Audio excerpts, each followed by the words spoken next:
think it works. Hello, welcome to a new episode of Geek Lunch Meat. I'm your host Chris. As usual, in this episode we are going to be doing something different. We're going to be taking a look at this. This is the Hasbro Legends Captain America shield that came out a few years ago. I managed to pick it up in a sale, which was handy. I got it for less than half price. I think they usually retail, well, back then they were about £100, £110. I got it, I think, for less than 50.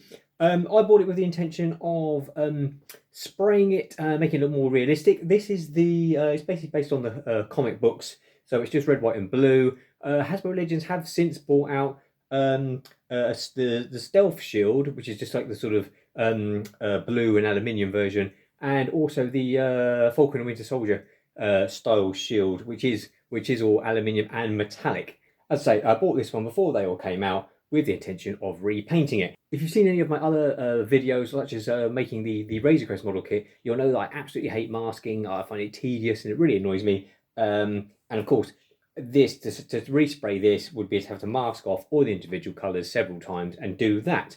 So this has just been hanging up on the wall as is for a while. But then I discovered whilst looking on the internet the other day that apparently on the back here, these sort of I suppose like rivets that they're meant to be, some of them are removable, some of them are just molded in, presumably for symmetry or just aesthetics. Some of them you can actually take the tops off, they come out, and then basically the white bits pop off. So the star and this white part here you can spray separately, aluminium. So then the only masking that will need to be do is once the blue bit has been sprayed, we'll be masking off that area and then respraying the red. So I'm going to give that a go and we'll see what results we get.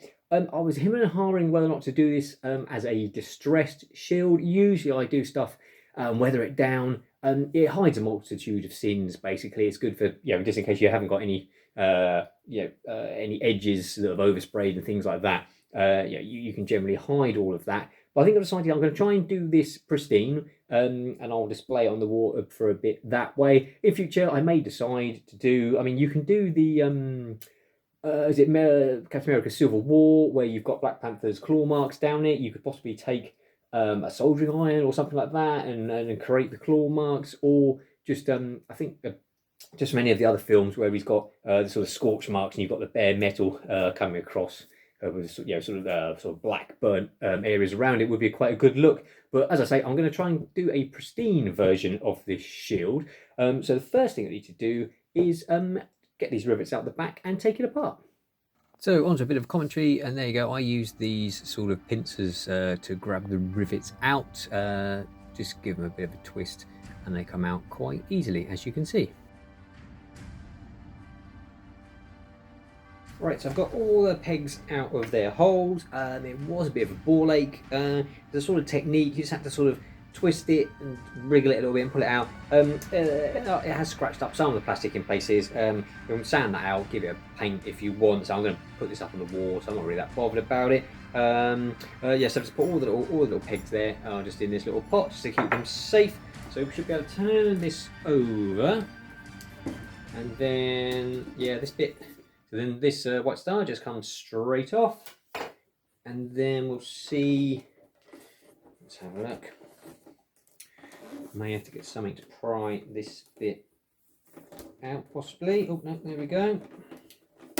So here you can see me struggling to pull this bit of plastic out. I'm sure Steve Rogers doesn't have these problems, but I've not had his super soldier serum, but I was trying to do it without damaging it. You just have to apply a bit of pressure at all sorts of sides at the same time, if that makes sense, which is a bit annoying, but as you can see, eventually it does just pop out of the holes, not too badly.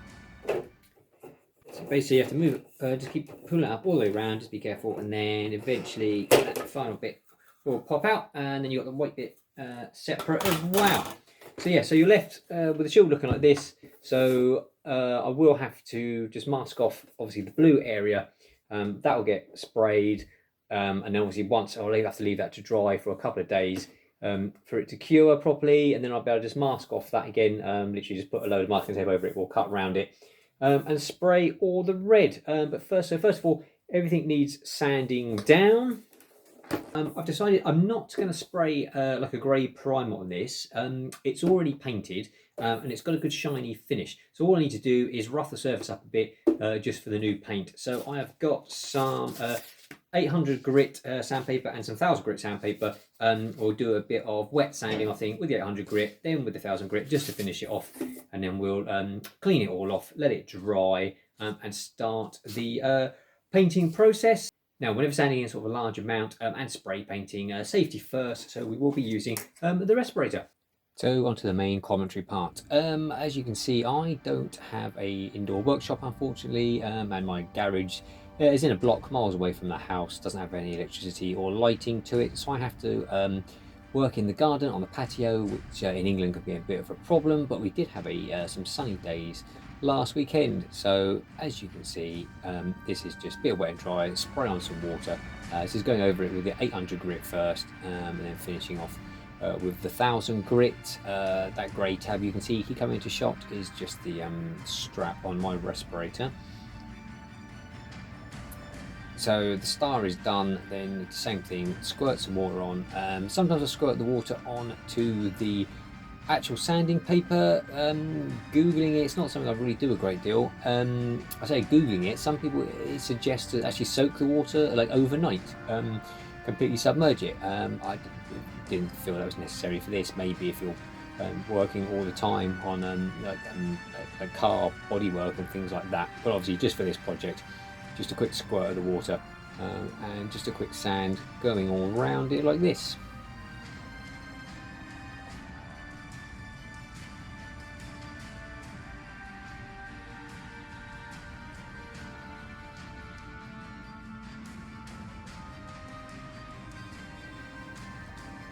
With the white bit done, just exactly the same onto all the red and the blue. Just get it all done at once and out of the way.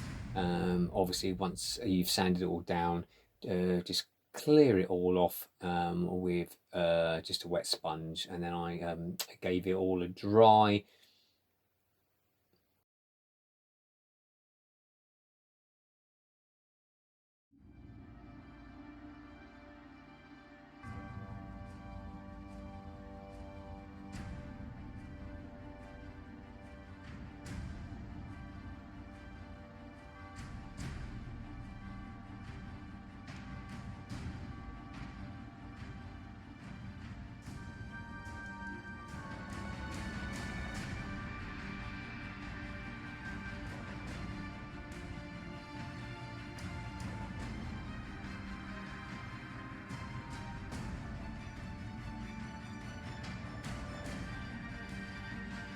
So once that's all done, onto the painting. Thought I'd just show you, I bought these in Halfords here in the UK.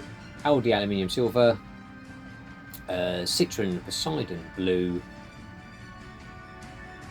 and then on with some Citron Wicked Red metallic spray as well. I just chose these colours, seem to be the closest to me.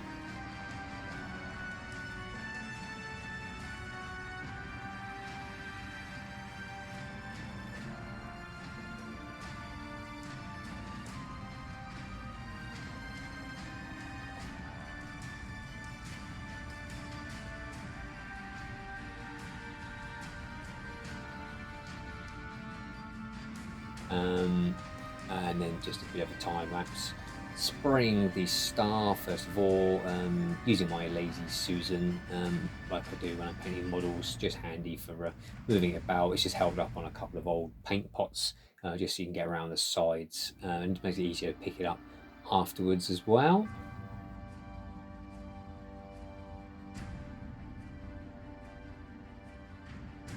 Then exactly the same with the ring part as well. Just nicely spraying it silver, all going perfectly fine, no worries at all.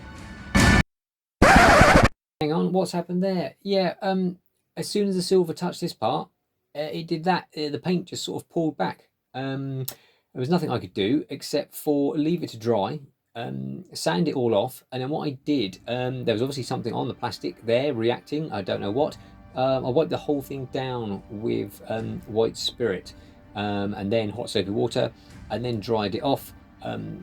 and then I resprayed it, and it was fine. So there was obviously something there. I didn't actually film the respraying part, but yeah, I don't know what was on that. But so I made sure I then wiped the whole of this part, the red and the blue part, down with white spirit as well, and then hot soapy water, trying to avoid the same thing.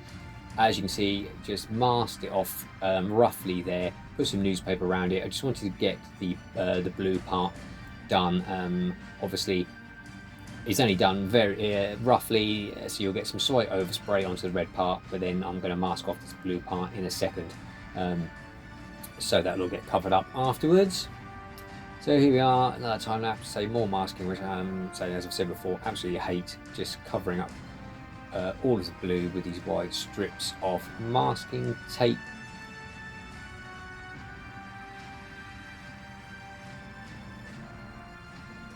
And then going carefully around it with an X-Acto knife. That's a new sharp blade. Yeah, make sure you put a new blade in. Just having sort of pressed all around the edge with the other end, with the blunt end of the knife, just to make an impression, so I could see, just give you a bit of a guide, and then yeah, just go around and carefully cut it all. And then just peel back the tape left over. I think the sun come out at this point, which is why it's all horribly overexposed, but as I say, it's just me peeling off the tape.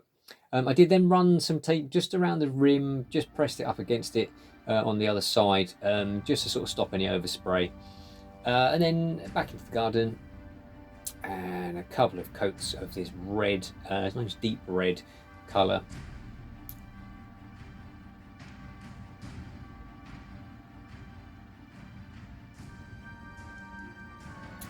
And then it's a case of putting it all back together.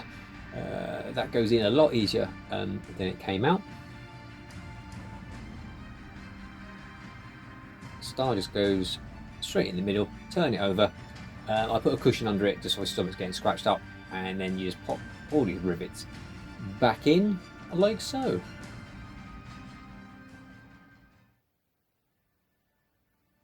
So here is the finished shield in all its glory, ready to take on the hordes of Hydra. You can see the back is just exactly the same as it was, just all the pegs have all gone back in, not a problem.